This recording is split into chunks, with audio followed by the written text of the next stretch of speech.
Welcome, my darlings. Come closer. Don't be shy. Tonight I want you to plunge deep with me, deep into the unknown. Have you ever stood at the edge of a vast, empty sea, feeling like it was calling your name? That ancient, unknowable expanse, hiding secrets far older than humankind. Perhaps you've heard the whispers in the waves, haven't you? Trickling into your ear with secrets meant to remain unrevealed. Well, tonight, we explore what happens when someone dares to answer. The story begins with Rachel, a marine biologist with a fascination for what lies beneath, and a tragic flaw, her insatiable curiosity. Rachel spent her career diving into mysteries, pushing limits others wouldn't dare. She had heard the legend before, of strange, mournful wailings from the depths during the new moon. Local fishermen spoke of strange nets pulled empty and whispers that smelled of brine in dark waters. Rachel? She dismissed their tales as superstition, little more than the fearful echoes of people who'd never learned to swim. But oh, how wrong she was. It was last month, when the coastal town where Rachel worked became a buzz. An anomaly, a sonic aberration, was captured by deep-sea dives, recorded on a hydrophone at depths unreachable to humankind. The sound was otherworldly, a chilling mix of a tender sob and a thunderous growl.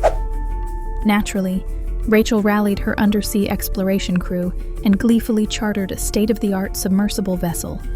Her heart thrummed, not with caution, but exhilaration. You see, my darling, humans are ever so arrogant about what they think they own. The deep ocean, with its crushing weight and blind darkness, yes, it tolerates us, but only just. The whales started faintly on the second night of searching. Over the hum of their submersible, there was a voice-like moaning, a tonality too structured to be nature, too fragmented to be human. It resonated inside the steel walls, coiling around Rachel's confidence like a predator stalking its prey. Her colleagues joked nervously to mask unease. But Rachel? She leaned closer to the vessel's auditory equipment, mesmerized. By the third night, they found it, or rather, it found them.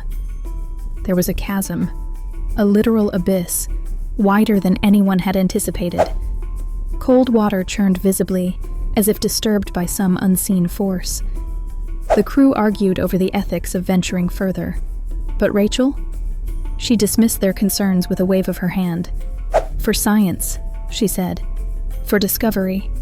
Or perhaps because the whales felt personal. She thought she could discern words in them, words long forgotten by time.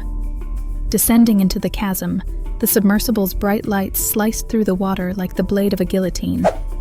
Life forms no human eyes had ever catalogued emerged in the fleeting glow.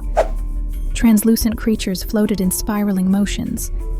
Others rippled uncomfortably close to the vessel, unmistakably sentient, yet unrecognizable.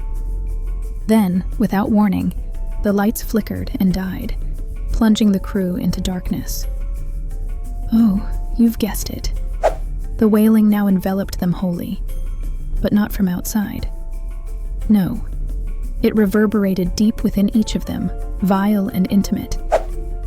You see, the abyss, darling, was speaking now, and what it said chilled the marrow of their bones.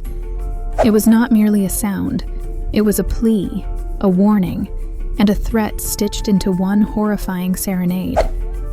When the lights sputtered back to life, something had followed them.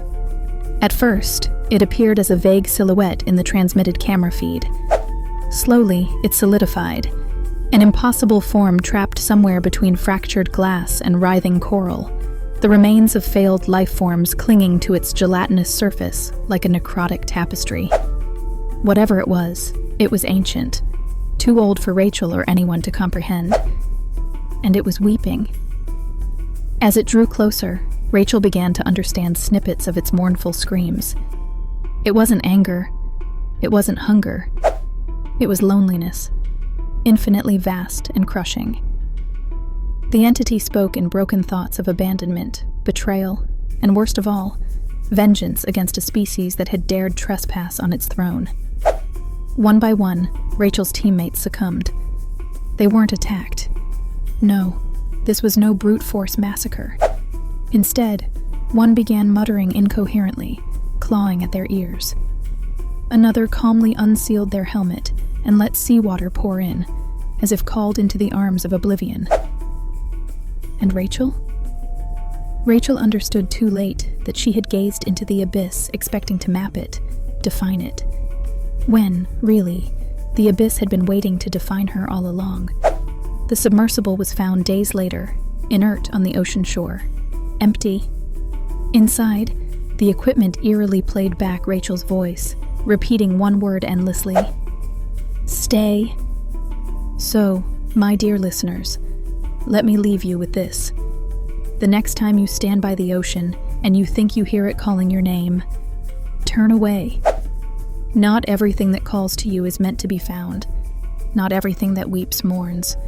Some tears are meant only for the deep. Until next time, sweet ones, sleep if you can.